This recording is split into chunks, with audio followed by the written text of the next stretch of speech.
1988 Winnebago Chieftain with rotted airbags and inoperable front shocks. This thing bounces down the road and it's quite scary. I've already done the other side with a new Gabriel shock and new airbag. I'm going to do this side today. I've already done the brake lines, the brake hoses anyway. That made a big difference in brake drag. These collapse inside over time and it will cause your brakes to drag, so I swapped those out. Taking the spring out isn't the only way to do this. However, I want to clean the spring up and make sure there's no rough edges to chafe the new airbag. New set of airbags is about $87, not too expensive, but I want them to last. So to get this out, the lower ball joint has to separate, the control arm over here has to separate, or the tie rod, I'm sorry, and the sway bar bracket. Also the shock, I've got to take that off to replace it anyway, so that's coming off. Then this will drop out of the way, the spring should come out just like I did on the other side, and I can replace the airbag. These are all the parts that I had to take off to get the spring off. This is, you know, 2 cotter keys for the steering, control arm and ball joint, 2 bolts for the sway bar brace, lower ball joint nut, the control arm nut is still in place, lower shock mount, top shock mount. That's it. It's not really a tough job. It's just dirty. I've got the tie rod end loose, but I left the nut in place. Instead of banging on it with a hammer to try and separate it from the steering knuckle, what I've done is I've blocked up a bottle jack underneath, and with the nut on to protect the threads, I'm going to slowly jack it up until it pops loose.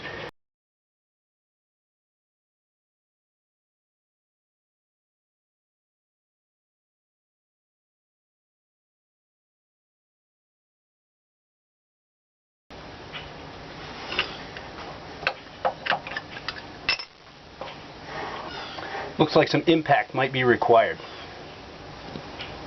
Okay, I'm back with my big hammer. Big Craftsman £1.5 thing. Anyhow, sometimes the tapered fit of these, you have to oblong it. Sometimes you shock it with a hammer. Now I've got jack pressure pushing up on this. When I hit it here on the steering knuckle a couple of times with this hammer, it should let go.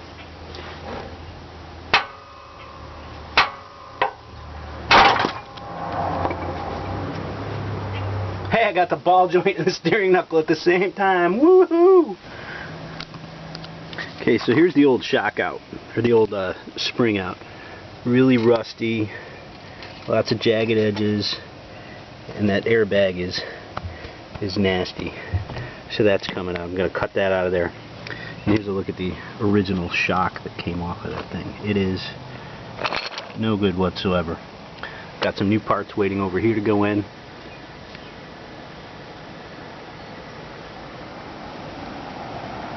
To get the old airbag out of the spring, what I've done is I've stuck a blade in between the spring coils and cut around all the way. Now I've got a spiral cut airbag that pulls right out. Here's the old, there's the new.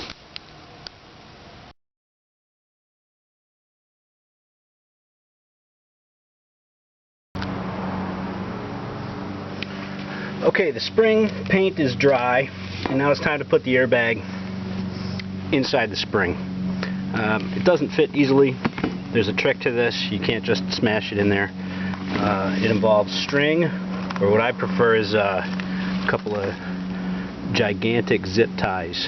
And you compress the airbag by taking the nozzle cap off the end, rolling it, roll all the air out. These things are tough. Roll all the air out. Maybe put a knee down on it. Vice spring. And cap it off once it's empty. Now you have a flat airbag. Next step is to turn this thing into what looks like a hot dog bun and hold it in place with the zip ties. These things are stiff, man. Let's see if I can do this.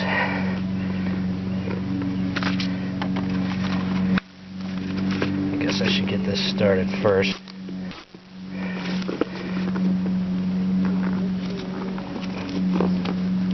Wow, these things are tough. Just kind of ratchet it down. Do the same with another zip tie.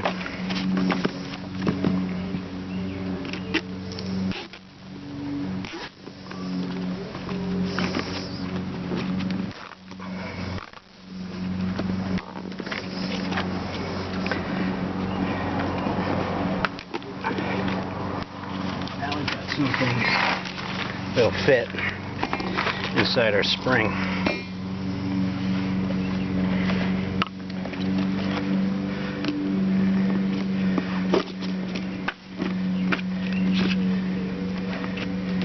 Center it right about there, and then carefully cut the zip tie with a pair of diagonal cutters, making sure not to poke a hole in your new airbag. Alright, I've got the spring and airbag back in place. The installation steps are really just stick the spring in and jack up the lower control arm until you get all your nuts and bolts back together. Now I'm going to replace the shock absorber, put the wheel back on, and take it for a test drive, see how it rides.